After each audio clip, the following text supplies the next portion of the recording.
Hello बच्चों। तो आज हम कक्षा 12 की भौतिक विज्ञान में जो है पहला चैप्टर स्थिर वैद्युतिकी के जो पहला चैप्टर है वैद्युत आवेश तथा वैद्युत क्षेत्र के बारे में, उसकी पहली क्लास में हम आवेश तथा आवेश की संकल्पना, इसके मात्रक, छोटे और बड़े मात्रक का अध्ययन करेंगे। ठीक है। तो मैं आदर्श मिश्रा और आप सभी बच्चों का हमारे अपने यूट्यूब चैनल आदर्श डिजिटल क्लासेस में स्वागत है। तो चलिए हम शुरू करते हैं। तो सबसे पहला हम पढ़ के आ रहे हैं स्थिर आवेश। स्थिर आवेश होता क्या है? तो स्थिर आवेश का अगर जब हम संधि विच्छेद करेंगे तो क्या आएगा? स्थिर वैद्युतिकी है, स्थिर प्लस वैद्युतिकी। तो स्थिर का मतलब होता है रुका हुआ, स्थिर का मतलब रुका हुआ, और वैद्युतिकी का मतलब होता है आवेश से। ठीक है। तो भौतिक विज्ञान की वह शाखा जिसके अंतर्गत हम रुके हुए आवेश का या स्थिर आवेश का अध्ययन करते हैं, स्थिर वैद्युतिकी कहलाता है। इसमें कितने चैप्टर हैं? इसके टोटल 2 भाग हैं। इस इकाई में टोटल 2 चैप्टर आते हैं। सबसे पहला चैप्टर हमारा है वैद्युत आवेश तथा वैद्युत क्षेत्र, और दूसरा क्या है? विभव व संधारित्र। विभव व संधारित्र। तो पहला चैप्टर है वैद्युत क्षेत्र,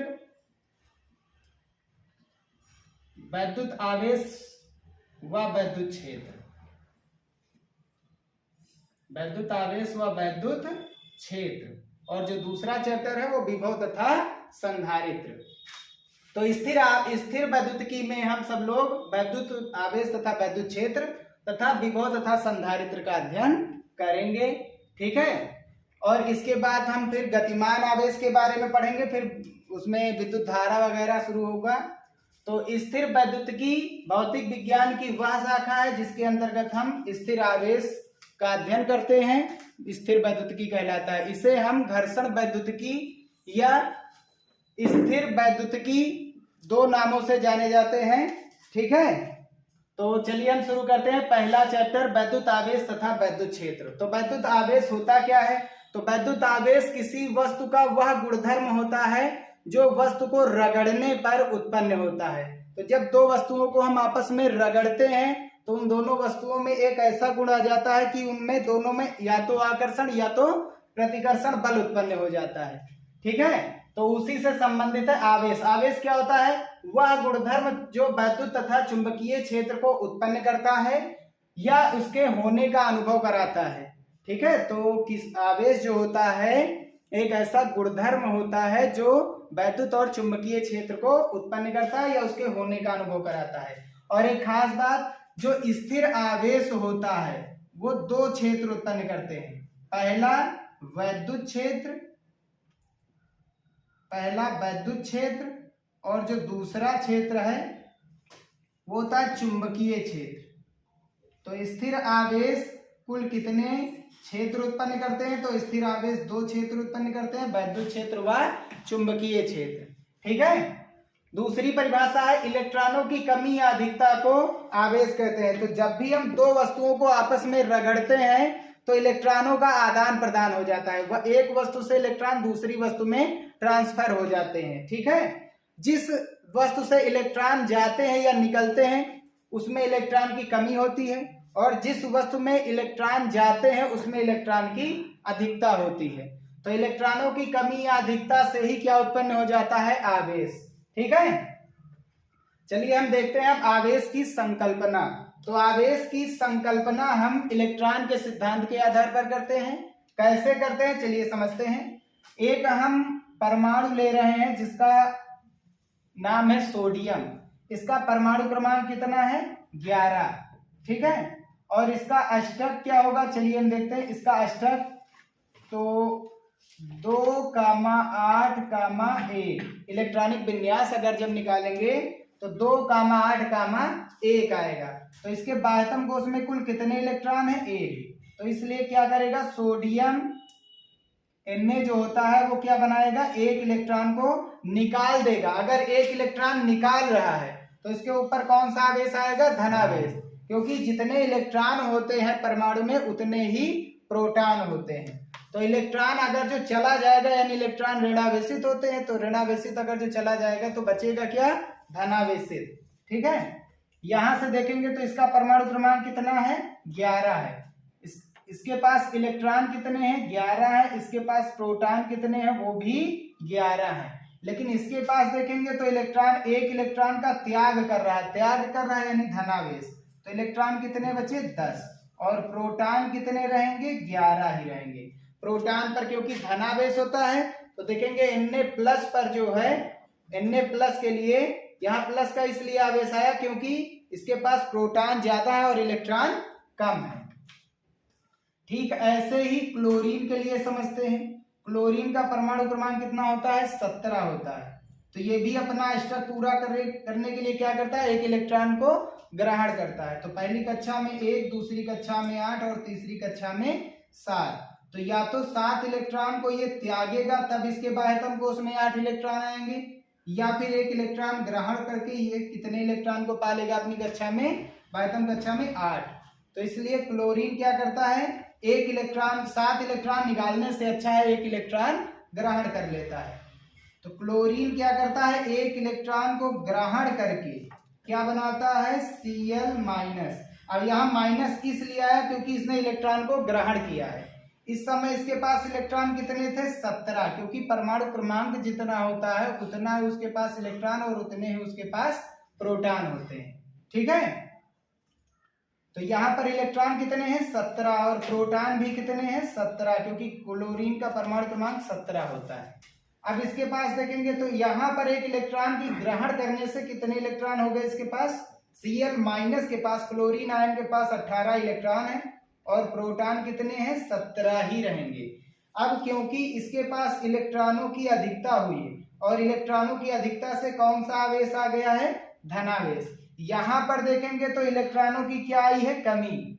ये देखो इलेक्ट्रॉन यहाँ 11 थे, यहाँ 10, तो यहाँ पर कौन सा आवेश आ गया? पॉजिटिव आवेश। तो इलेक्ट्रॉनों की कमी से कौन सा आवेश आता है? धनावेश। और इलेक्ट्रॉनों की जब अधिकता होती है तो कौन सा आवेश आता है? ऋणावेश।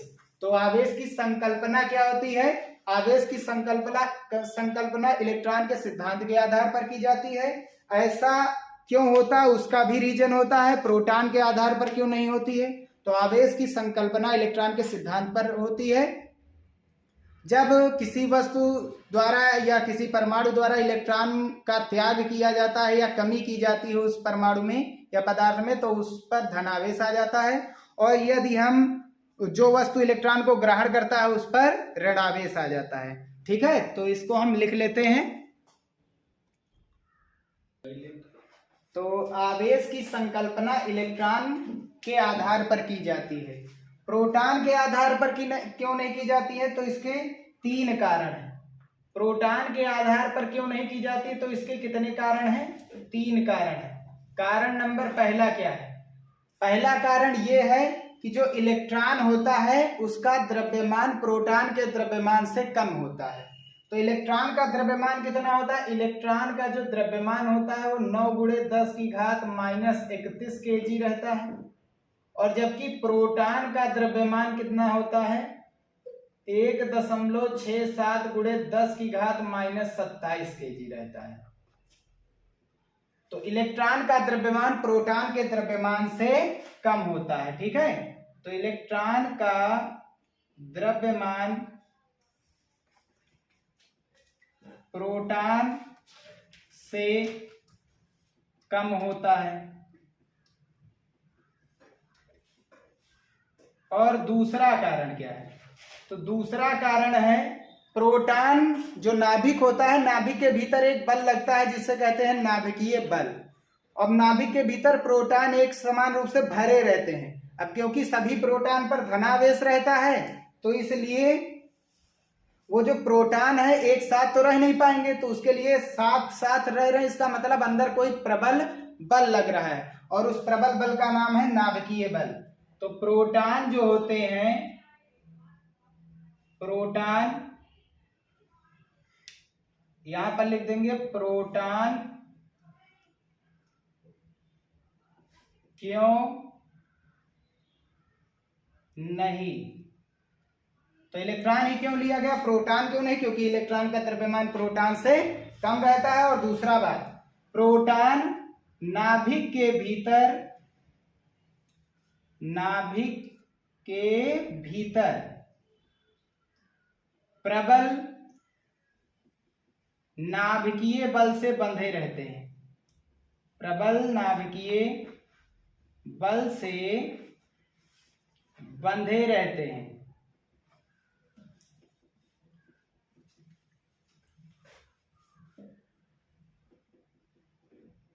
और जो तीसरा कारण ये है, दिखाई दे रहा है कि जो प्रोटॉन होते हैं, प्रोटॉन गतिशील नहीं होते।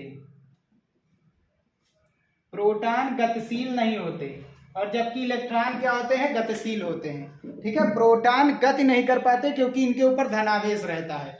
तो जिन पर भी धनावेश रहता है वो सभी गति नहीं कर पाते, और इलेक्ट्रॉन क्योंकि ऋणावेश है तो वो गति कर सकता है। ठीक है, तो मेन कारण ये भी होंगे। तो ये थे आवेश। आवेश क्या होता है? तो आवेश एक ऐसा गुणधर्म होता है जो हमें बल का अनुभव कराता है, और वो बल होता है चुंबकीय बल तथा वैद्युत बल, या चुंबकीय क्षेत्र और चुंबकीय वैद्युत क्षेत्र। ठीक है, और इलेक्ट्रॉनों की कमी या अधिकता को ही क्या कहते हैं, आवेश कहते हैं। तो इलेक्ट्रॉनों की कमी, देखो यहाँ पर इलेक्ट्रॉनों की कमी से आवेश आया, धनावेश। यहाँ पर इलेक्ट्रॉनों की अधिकता से यानी इलेक्ट्रॉनों की वृद्धि से ऋणावेश, और इलेक्ट्रॉनों की कमी से धनावेश आ गया। ठीक है, तो इलेक्ट्रॉनों की कमी या अधिकता को ही क्या कहा जाता है, आवेश। तो जब भी हम अपने दो हाथ रगड़ेंगे तो एक हाथ से इलेक्ट्रॉन दूसरे हाथ में चले जाएंगे। तो यदि इस हाथ से इलेक्ट्रॉन इसमें जा रहे हैं तो इस हाथ पर इलेक्ट्रॉनों की कमी हो और इस पर क्या हुई, बढ़ोतरी, तो इस पर ऋणावेश आ जाएगा और इस पर धनावेश आ जाएगा। ठीक है, और आवेश की संकल्पना इलेक्ट्रॉन के सिद्धांत पर की जाती है, इलेक्ट्रॉन के आधार पर की जाती है। तो ये था हमारा इतना पार्ट। अब देखेंगे हम आवेश के अन्य मात्रकों के बारे में और प्रकार। तो अगली हेडिंग है आवेश के प्रकार। तो ये तीसरी हेडिंग, आवेश के प्रकार। आवेश दो प्रकार के होते हैं।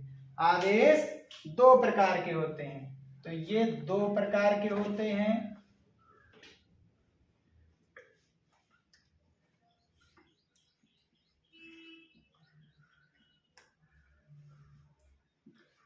नंबर 1 धनावेश, नंबर 1 धनावेश और नंबर 2 ऋणावेश। तो आवेश दो प्रकार के होते हैं, नंबर 1 धनावेश और नंबर 2 ऋणावेश। तो पहली हेडिंग क्या है, धनावेश। तो धनावेश किसे कहते हैं? धनावेश कब आएगा? जब इलेक्ट्रॉन कम होंगे और प्रोटॉन ज्यादा, यानी कि प्रोटॉनों की संख्या इलेक्ट्रॉनों की संख्या से क्या होगी, अधिक। यानी इलेक्ट्रॉनों की कमी को क्या कहा जाता है, धनावेश। और दूसरा है ऋणावेश।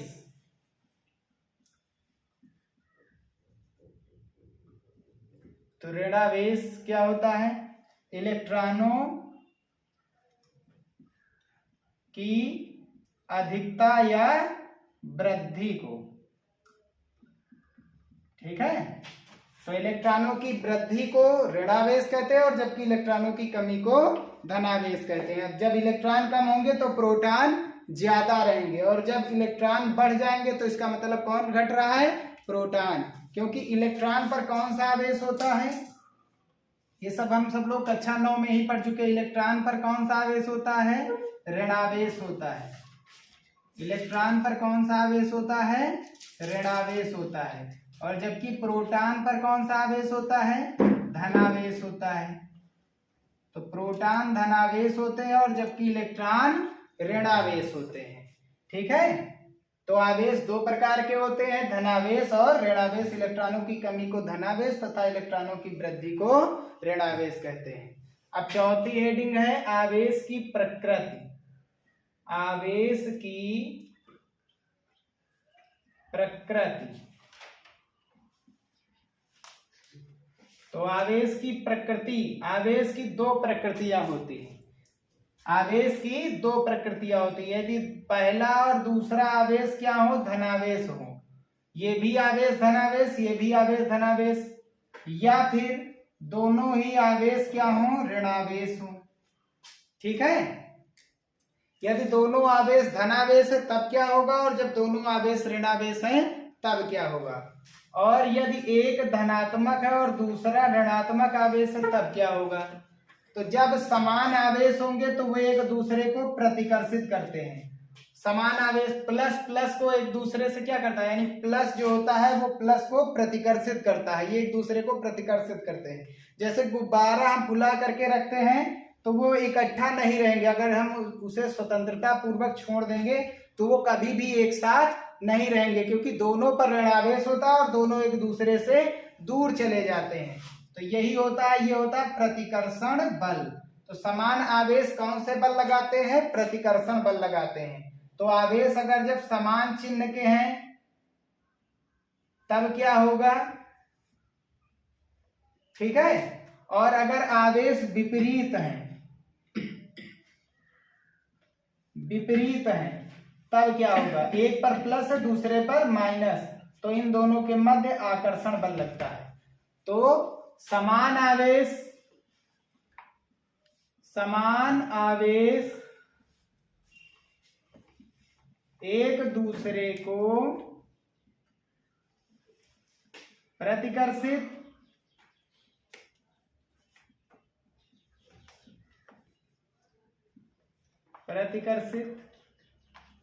जबकि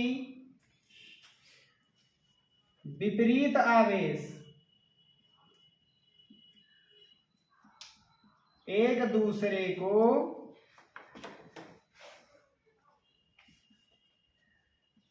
क्या करते हैं, आकर्षित करते हैं। बोलते रहो, आकर्षित करते हैं। ठीक है। तो आवेश की कितनी प्रकृतियां होती हैं, दो। एक होती है सजातीय, इसे सजातीय भी कह सकते हैं, और दूसरी होती है विजातीय यानी विपरीत।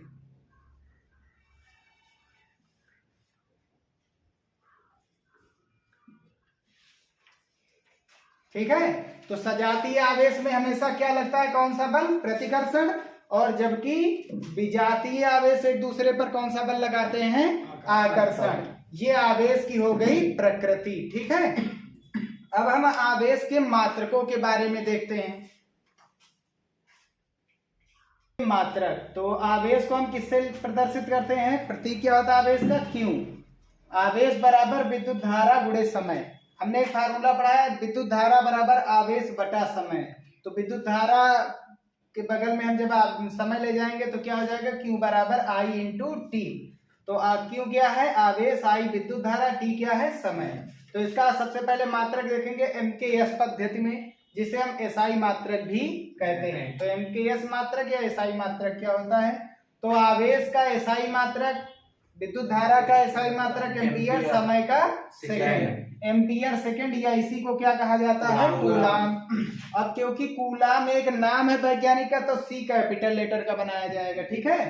अब CGS पद्धति में कौन सा मात्रक होता है, स्टेट कूलाम। और एक नोट करने वाली बात यह है, एक कूलाम बराबर 3 × 10⁹ स्टेट कूलाम होते हैं। ठीक है। अन्य मात्रक क्या होते हैं, तो अन्य मात्रकों में पहले बड़े मात्रक देखे जाएंगे और फिर छोटे मात्रक।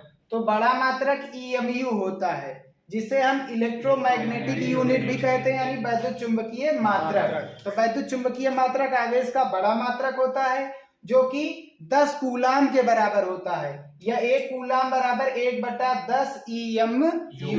ठीक है।